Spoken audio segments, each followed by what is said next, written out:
حضرت ابوبکر صدیق رضی اللہ تعالیٰ عنہ خلیفۃ المسلمین بنے، خلیفہ بنے تو سویرے جس رات خلیفہ بنے سویرے سر پہ ٹوکری رکھی، منڈی کی طرف جا رہے ہیں۔ حضرت عمر فاروق رضی اللہ تعالیٰ عنہ مولا علی شیر خدا کو کسی نے بتایا کہ وہ تمہارا خلیفہ تو جا رہا ہے مزدوری کرنے، وہ تو جا رہا ہے کمائی کرنے۔ حضرت علی شیر خدا مولا کائنات جناب فاروق اعظم دونوں نے رستے میں روکا کہ ابوبکر کہاں جا رہے ہو؟ فرمانے لگے کام کرنے جا رہا ہوں، مزدوری کروں گا، منڈی میں جاؤں گا، تجارت کرتا تھا اس کو جاری رکھوں گا، بچوں کا پیٹ بھی تو پالنا ہے۔ اب تمہاری حکومت کے پیچھے بچے تو نہیں نا بھوکے مروا لینے، میں نے کچھ کرنا تو ہے۔ حضرت عمر کہنے لگے چلا آ کے بیٹھ، ہم صحابہ کو اکٹھا کرتے ہیں اور مال غنیمت سے تیرا وظیفہ لگاتے ہیں، آپ کو وظیفہ ملے گا ماہانہ، تو آپ بیٹھ کر کے مسجد میں تو ڈیوٹی کریں۔ بیٹھ گئے، مشاورت ہوئی تو حضرت ابوبکر صدیق رضی اللہ تعالیٰ عنہ سے پوچھنے لگے جناب بتلائیے آپ کا کتنا وظیفہ لگایا جائے؟ تو حضرت ابوبکر صدیق فرمانے لگے اتنا لگا دو جتنی ایک مزدور کی تنخواہ ہوتی ہے۔ تو ایک صحابی بول کے بڑے میٹھے اور دھیمے لہجے میں کہنے لگے ابوبکر اگر تیرا گزارا نہ ہوا تو، اگر تیرا گزارا نہ ہوا تو حضرت ابوبکر صدیق فرمانے لگے اگر میرا گزارا نہ ہوا تو میں مزدوروں کی تنخواہوں میں اضافہ کر دوں گا، اگر مزدوروں کے گھر جلنے لگیں گے تو میرا بھی چلے گا، میں ان کی تنخواہیں بڑھاؤں گا صرف اپنی۔ تو مزدور کے حقوق کا تعین کیا۔ سب سے پہلے تو میرے نبی پاک علیہ السلام نے منع فرمایا، فرمایا جس کو مزدوری پر رکھو پہلے اس کے ساتھ اجرت طے کرو۔ حضور صلی اللہ علیہ وسلم نے فرمایا جب تک اجرت واضح نہ ہو جاؤ کسی کو کام پر، جب تک اجرت واضح نہ ہو جائے مکمل نہ ہو جائے کہ کیا دینا ہے طے کرے۔ کیا لوگے جو جناب دے دیں گے لے لوں گا، شریعت اس کو پسند نہیں کرتی، محبوب نہیں رکھتی۔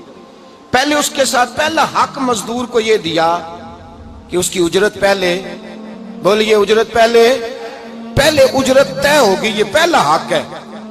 اور مزدور کا دوسرا حق کیا بیان کیا میرے نبی پاک نے؟ فرمایا جب، اور یہ ایسی اعلیٰ بات ہے کہ جتنے حقوق لکھنے والے ہیں نا، جتنے بین الاقوامی سطح پر انسانی حقوق کا چارٹر بنانے والے ہیں، وہ کہتے ہیں کہ یہ ایسا نقطہ حضور نے بیان کر دیا ہے کہ اس سے آگے کو بڑھ ہی نہیں سکتا، یہ ایسی بات ہے کہ جس کی شرح بھی کوئی نہیں کر سکتا۔ میرے حبیب کریم علیہ السلام نے فرمایا پہلے طے کرو، اور کیا خوبصورت لفظ ہے، قانون بنا دیا۔ فرمایا جب مزدور مزدوری کر لے تو اس کا پسینہ خشک ہونے سے پہلے اسے ادا کر دینا، اس کا پسینہ خشک ہونے سے پہلے اسے اس کی مزدوری دے دو۔ ایک صحابی اپنے خادم غلام کو مار رہے تھے تو میرے نبی پاک تشریف لائے، فرمایا کیوں اسے مار رہا ہے؟ حضور غلطیاں بڑی کرتا ہے۔ تو نبی پاک نے فرمایا جتنا تجھے اس پر اختیار ہے نا اس سے کہیں بڑھ کر میرے رب کو تیرے اوپر بڑا اختیار ہے۔ کہا حضور یہ بڑی غلطی کرتا ہے میں آخر کتنا معاف کروں؟ تو حضور نے فرمایا اتنا معاف کر جتنا میرا رب تجھے معاف فرماتا ہے۔ پتہ ہے تیری صبح سے لے کر شام تک کتنی کوتاہیاں ہیں۔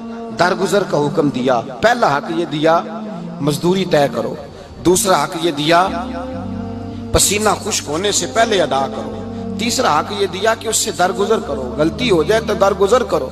تو یا رسول اللہ مزدوری کتنی دیں؟ میرے نبی پاک بخاری مسلم حضور سید عالم صلی اللہ علیہ وسلم نے فرمایا مزدور کا حق بیان کیا نبی پاک نے، اور ایک بات ارشاد فرمائی تو اس کے اندر کئی پہلو، ایک حدیث میں کئی پہلو بیان فرمائے۔ حبیب پاک نے فرمایا جیسا تم کھاتے ہو ویسا ہی اسے، بھئی بس ختم ہو گئی بات۔ اتنی بڑی بات کر دی سرکار نے۔ کبھی دیکھا ہے آپ نے کہ مزدور کو ایسے کھلایا جا رہا ہو جیسا مالی کھا رہے ہیں؟ حضور نے فرمایا بھئی مزدوروں کا حق یہ ہے کہ جیسا تم نے کھانا ہے ویسا اسے کھلانا ہے، اور فرمایا جیسا تم نے پہننا ہے ویسا اسے پہنانا ہے۔ اور پھر میرے حبیب کریم علیہ السلام نے ارشاد فرمایا اس کی ہمت سے بڑھ کر تم اس پر بوجھ نہیں ڈال سکتے، جتنا کام وہ کر نہیں سکتا اتنا تم اسے دے نہیں سکتے۔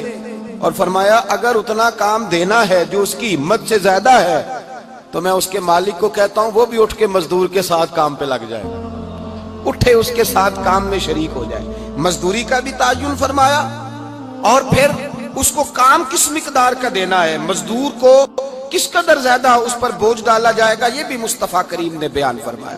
فرمایا جو لا یکلف اللہ نفسا الا وسعہا، اللہ بھی تم پر وہ بوجھ نہیں ڈالتا جو تم اٹھا نہیں سکتے، تو کسی مزدور کو تم ایسا کام نہیں بتاؤ گے۔ حضرت عثمان غنی رضی اللہ تعالیٰ عنہ ایک دن حضرت عمر فاروق سے کہنے لگے عمر بس کر دے یار، تیرے بعد بھی تو لوگوں نے خلیفہ بننا ہے، کیسے کوئی تیرے رستے پہ چلے گا؟ تو حضرت عثمان غنی سے جناب عمر کہنے لگے کیا ہو گیا؟ آپ فرمانے لگے کل میں دیکھ رہا تھا کہ لوگ باغ میں مزدوری کر رہے تھے اور آپ امیر المومنین ہو کے ان کا ہاتھ بٹا رہے تھے، ہاتھ بٹا رہے تھے۔ تو حضرت عمر کہنے لگے بوڑھے تھے، بیمار تھے، مزدوری کر رہے تھے تو پسینہ بہہ رہا تھا، کیا ہو گیا اگر تھوڑا سا میں نے ساتھ دے دیا؟ حضرت جناب سیدنا فاروق اعظم یہ لفظ کہتے ہوئے رو پڑے۔ آپ فرمانے لگے میں کسی بادشاہ کا شہزادہ نہیں، میں بھی اسی باپ کا بیٹا ہوں جو اونٹ چرا کے گزارا کیا کرتا تھا۔ میں نے آگے بڑھ کے لوگ حیثیت بھول جاتے ہیں، اپنی حیثیت بھول جاتے ہیں۔ اللہ تبارک و تعالیٰ جب کچھ عطا کرتا ہے ان کا رویہ اپنے ماتحتوں کے ساتھ اتنا سخت اور جابرانہ آمرانہ ہو جاتا ہے، اس قدر زیادہ ان کے لب و لہجے میں کڑواہٹ آ جاتی ہے، اس قدر زیادہ ان کی طبیعتوں کے اندر سختی اور غرور بھر جاتا ہے کہ وہ احساس ہی نہیں کرتے کہ جو سامنے بیٹھا ہے وہ بڑا ایک دکھی انسان ہے اور وہ تکلیف میں ہے، وہ آزمائش میں اپنے آپ کو مبتلا سمجھ رہا ہے۔ حضرت ابو ذر غفاری رضی اللہ تعالیٰ عنہ فرماتے ہیں میں اپنے ماتحتوں کے حق میں بڑا سخت تھا، سخت تھی میری طبیعت، میرے غلاموں کی جرت ہی نہیں تھی کہ وہ میرے سامنے گفتگو کر سکیں اور ٹھہر بھی سکیں۔ فرماتے ہیں جس دن میں کلمہ پڑھنے گیا، جس دن میں حضور کی بارگاہ میں، تو میں نے کہا حضور کوئی خاص نصیحت؟ تو نبی پاک نے فرمایا میری نصیحت تیرے لیے یہ ہے کہ جیسا تو نے کھانا ہے ویسا ہی غلام کو کھلانا ہے، جیسا تو نے پہننا ہے ویسا ہی غلام کو پہنانا ہے۔ حضرت ابو ذر کہتے ہیں جو میرے اندر کمی تھی وہی میرے نبی نے نصیحت کر دی، جو میرے اندر کوتاہی تھی وہی غیب جاننے والے رسول نے بتلا دی۔ فرماتے ہیں میں گھر گیا، جب میں جاتا تھا تو ملازموں کا سانس خشک ہو جاتا تھا، وہ کانپنے ہانپنے لگتے تھے کہ جانے اب یہ کیا کرے گا۔ حضرت ابو ذر غفاری فرماتے ہیں میں گیا، ایک شخص سے میں نے کہا کھانا پکاؤ، کھانا پکایا، دسترخوان پہ لگایا اور اپنے سارے ملازموں کو کہا آؤ یار میرے ساتھ بیٹھ کے روٹی کھاؤ، آؤ سارے میرے ساتھ بیٹھ کے کھانا کھاؤ۔ فرماتے ہیں انہوں نے کھانا کھایا، پھر میں ان کو بازار لے گیا، جیسے کپڑے میں پہنتا تھا ویسے میں نے ان کے لیے بھی خریدے۔ فرماتے ہیں میرے غلام کہنے لگے آقا خیر تو ہے نا، خیریت تو ہے نا، کیا ہوا؟ مزاج مبارک تو ٹھیک ہے، کیا ہو گیا؟ اور یہ جو ہم فضا کو اتنا خوبصورت دیکھ رہے ہیں اور یہ جو ہم اتنی پیاری ریم جھیم برستی دیکھ رہے ہیں یہ جاری رہے گی یا ایک دن کی ہے؟ تو حضرت ابو ذر غفاری رو پڑے، کہنے لگے اب تمہیں ابو ذر غفاری بدلا ہوا ملے گا، اس لیے کہ اب میں وہ نہیں رہا، اب میں رسول اللہ کا کلمہ پڑھ کے غلام مصطفیٰ بن گیا ہوں، اب میں بدل گیا ہوں، میری طبیعت بدل گئی۔ غلاموں کے حق میں حضرت مولا علی شیر خدا غلام کو لے کر کے گئے دکان پر، حضرت مولا علی غلام کو لے کر گئے کپڑے کی دکان پر، 2 جوڑے خریدے، ایک کم قیمت کا ایک زیادہ قیمت کا، ایک کم قیمت کا ایک زیادہ قیمت کا، 2 جوڑے خریدے۔ جب واپس لوٹے تو غلام سے کہنے لگے تو اپنا لے لے۔ غلام کو پتا تھا کہ اس زمانے میں ہوتا کیا تھا، اس نے کم قیمت کا جوڑا اٹھایا۔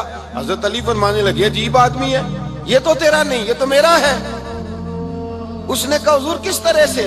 آپ فرمانے لگے تیرے لیے قیمتی جوڑا اس لیے خریدا ہے کہ تو جوان ہے، اور میں نے اپنے لیے اس لیے چھوٹا خریدا ہے کہ میں تو اب بوڑھا ہو گیا ہوں، مجھے تو حاجت نہیں۔ کہنے لگا حضور بوڑھے اور جوان کا مطلب نہیں، آپ علی ہیں، من کنت مولا فہذا علی، علی مولا، علی مولا، آپ چونکہ مولا علی ہیں اور آپ امیر المومنین ہیں، لہذا آپ نے تخت پر بیٹھنا ہے، آپ نے سلطنت کو چلانا ہے، آپ پہنیے۔